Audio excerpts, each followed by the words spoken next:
नमस्कार दोस्तों, आज हम अपने 4th चैप्टर को स्टार्ट करने वाले हैं।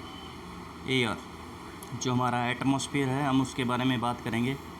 वो किस प्रकार से हमें दिखाई दे रहा है, तो क्या क्या प्रक्रिया पाई जाती हैं, कैसे उसका स्ट्रक्चर है, कैसा कंपोजिशन है, एयर किस प्रकार से मूव करती है, वेदर किसे कहते हैं, क्लाइमेट क्या होता है। तो कुछ क्वेश्चन हैं जो हम उनको इसमें शुरुआत करने वाले हैं। तो हम सबसे पहले शुरू करते हैं। Our earth is surrounded by a huge planet of air called atmosphere.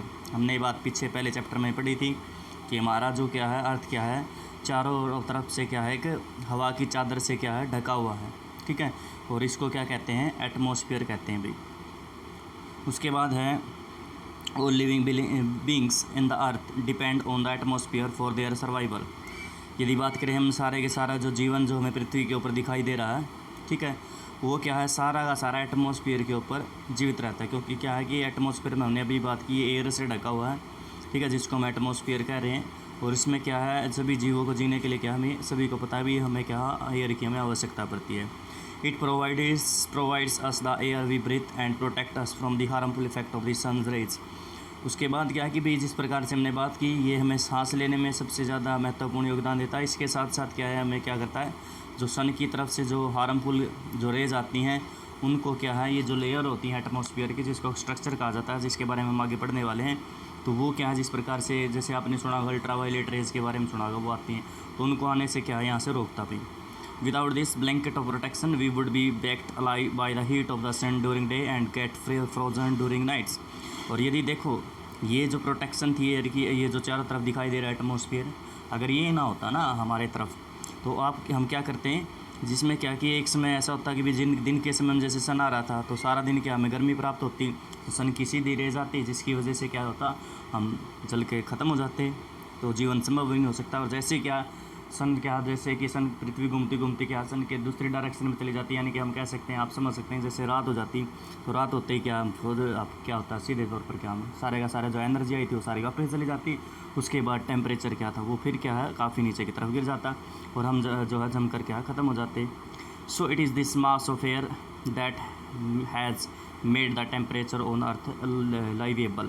उसके बाद है जो हमारा जो एयर का जो आपको ये दिखाई दे रहा है मास, जो या हम कह सकते हैं जो हमारा एटमॉस्फेयर है, उस एटमॉस्फेयर ने क्या है, हमें क्या है, जीवन को अनुकूल परिस्थिति बनाने के लिए है, उसको टेम्परेचर को क्या करती है, कंट्रोल करती है। ठीक है, तो दो चीज़ें आती हैं जब भी हम एटमॉस्फेयर की बात करते हैं, तो सीधे तौर पर क्या उसकी दो चीज़ों का यूज़ किया जाता है, दो चीज़ों का नाम सामने आता है, एक तो कंपोजिशन और एक स्ट्रक्चर की बात होती है। तो हम सबसे पहले हम कंपोजिशन के बारे में बात करते हैं। Do you know that the air we take in while breathing is actually a mixture of many gases. जैसे कि आप सभी जानते हैं कि जो एयर होती है, वो जिसके साथ हम सांस लेते हैं, वो बहुत सारी जो गैसेज का क्या होता है, मिश्रण होता है। नाइट्रोजन और oxygen are two gases which make up the blood of the atmosphere. आप सभी जानते हैं, बहुत बड़ी मात्रा में साइंस में भी ये चीज़ें यूज़ होती हैं कि जब जो हमारी दो प्रमुख गैसें हैं, जिसमें क्या नाइट्रोजन और ऑक्सीजन है, वो लगभग दोनों क्या करती हैं, हमारे 99% हम कह सकते हैं कि वो कवर करती हैं। बाकी 1% में क्या आपको वो सारी अदर गैसेज आपको देखने को मिली हैं। Carbon dioxide, helium, ozone, argon and hydrogen are found in a lesser quantities. उसके बाद क्या है कि भाई हमने बात की कि जो गैसें तो हमें सबसे ज़्यादा देखने को मिल रही हैं, इसके अलावा क्या कार्बन डाइऑक्साइड है, हीलियम है, ओजोन है, आर्गन है या हाइड्रोजन है, ये भी आपको क्या, इनकी क्वांटिटी आपको कम मात्रा में मिलेगी, देखने को मिलेगी। देखो जैसे यहाँ पर दिखा रखा, ये 99% हो गया। तो उसके बाद हम बात करते हैं, apart from these gases tiny dust particle are also present in the air. इसके अलावा क्या है कि ये तो हमने बात की गैस के साथ साथ क्या है, हमारे यहाँ पर जो है जो डस्ट पार्टिकल एटमॉस्फेयर के अंदर, वो भी आपको देखने को मिलेंगे। The pie chart give you the percentage of different constituents of the air. जो हमने बात की कि आपको ये जो डायग्राम दिखाया गया है, इस डायग्राम में क्या आपको समझाने का प्रयत्न किया गया कि किस प्रकार से क्या कौन कौन सी क्या है आपको ये दिखाई दे रही है अभी गैसेज हैं। Nitrogen is the most plentiful gas in the air. When we inhale we take some amount of nitrogen into our lungs and exhale it, but plants need nitrogen for their survival. उसके बाद जो हम बात करते हैं कि nitrogen क्या है कि भाई हमारे जो है, हम बात करते हैं कि हमारे पहले एटमॉस्फेयर में जैसे हमने बात की सबसे ज़्यादा मात्रा में हमें देखने को मिल रही है। उसके बाद क्या है कि जब हम सांस लेते हैं तो हमारे अंदर चली जाती है और हमारे फेफड़ों तक पहुंचती है। लेकिन जो है प्लांट्स होते हैं उनको जीवित रहने के लिए क्या ये गैस क्या है काफ़ी बड़ी मात्रा में आवश्यकता होती है। They cannot take nitrogen directly from the air, वो क्या है सीधे तौर पर क्या नाइट्रोजन को क्या है हमारे एयर से प्राप्त नहीं करते। Bacteria that live in the soil and roots of some plants take nitrogen from the air and change its form so that plants can use it. उसके बाद जो छोटे छोटे बैक्टीरिया होते हैं, सूक्ष्म जीव होते हैं, वो क्या करते हैं जो जीव हमारे जो मिट्टी के अंदर रहते हैं और जहाँ तक कि जो हमारे रूट्स होते हैं प्लांट्स के, जो तने वगैरह होते हैं, तने होते हैं, उसके अंदर भी वो रहते हैं। इसके साथ क्या होता है कि वो क्या नाइट्रोजन को एयर से प्राप्त करते हैं और उसके बाद क्या है ये प्लांट के अंदर क्या प्रवेश करती है, या फिर आप कह सकते हैं प्लांट उनको प्राप्त करते हैं। Oxygen is the second most plentiful gas in the air. Humans and animals take oxygen from the air as they breathe. Oxygen जो है सबसे प्रमुख, जो दूसरी सबसे प्रमुख गैस है जो हमारे एटमॉस्फेयर में मिलती है, जैसे हमने बात की 21%। उसके बाद है जो मनुष्य होता है और ये जो हमारा एनिमल्स होते हैं वो क्या करते हैं, उनके लिए क्या है गैस हमारे जो बात करते हैं कि भाई सांस लेने में सबसे ज़्यादा सांस लेने में योगदान करती है। Green plants produce oxygen during photosynthesis. हम सभी जानते हैं फोटोसिंथेसिस जिसमें क्या पौधे अपना भोजन प्राप्त करते हैं या फिर उस भोजन बनाने की जो प्रक्रिया है उसको फोटोसिंथेसिस कहते हैं। तो वो क्या ग्रीन प्लांट्स क्या करते हैं, वो ऑक्सीजन प्रोड्यूस करते हैं। In this way oxygen content in the air remains constant. तो इस प्रकार से हम कह सकते हैं जो ऑक्सीजन का जो मात्रा है वो आपको क्या है आपको एक सीमित देखने को मिलेगी। If we cut trees then the balance gets disturb. और इसके बाद यदि हम वृक्षों काटते चले जाएंगे तो ये जो बैलेंस बना हुआ है ये बैलेंस क्या होगा काफ़ी बड़ी मात्रा में क्या होगा हमारा डिस्टर्ब हो जाएगा भी। Carbon dioxide is another important gas. Green plants use carbon dioxide to make their food and release oxygen. जो दूसरे प्रकार से क्या है भी कार्बन डाइऑक्साइड गैस है वो भी हमारे लिए बहुत ज़्यादा महत्वपूर्ण योगदान करती है गैस।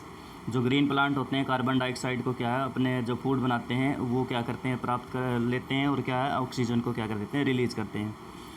ह्यूमन्स और एनिमल्स रिलीज कार्बन डाइऑक्साइड। और हम सभी जानते हैं कि जो मनुष्य है और हम जो एनिमल्स होते हैं हम उनकी बात करते हैं तो वो क्या करते हैं कार्बन डाइऑक्साइड को रिलीज़ करते हैं और ऑक्सीजन को प्राप्त करते हैं। The amount of carbon dioxide released by humans or animals seems to be equal to the amount of used by the plants, which make a perfect balance।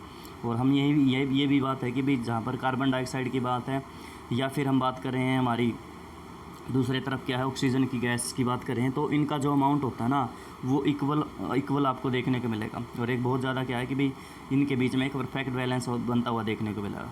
However the balance is upset by the burning of fuels such as coal and oil. लेकिन ये जो balance है ये recent समय में क्या हुआ काफ़ी डिस्टर्ब हुआ है। जो हम क्या है जलाते हैं हमारे फ्यूल्स हैं, जिस प्रकार से कोयला जलाया हमने, ऑयल का हम उपयोग कर रहे हैं। They had add billions of ton of carbon dioxide into the atmosphere each year. इसके बाद क्या है बहुत बड़ी मात्रा में क्या है कि कार्बन डाइऑक्साइड गैस है वो क्या है धीरे धीरे क्या एटमॉस्फेयर में क्या है बढ़ती चली जा रही है। As a result the increase volume of carbon dioxide is affecting earth's weather and climate. इसी वजह से हम क्या देखते हैं कि जो हमारा एटमॉस्फेयर है उसके अंदर जो वेदर की बात है और दूसरी तरफ क्या है कि भाई वहाँ का हमारा जो क्लाइमेट है वो क्या काफ़ी हद तक डिस्टर्ब होता चला जा रहा है।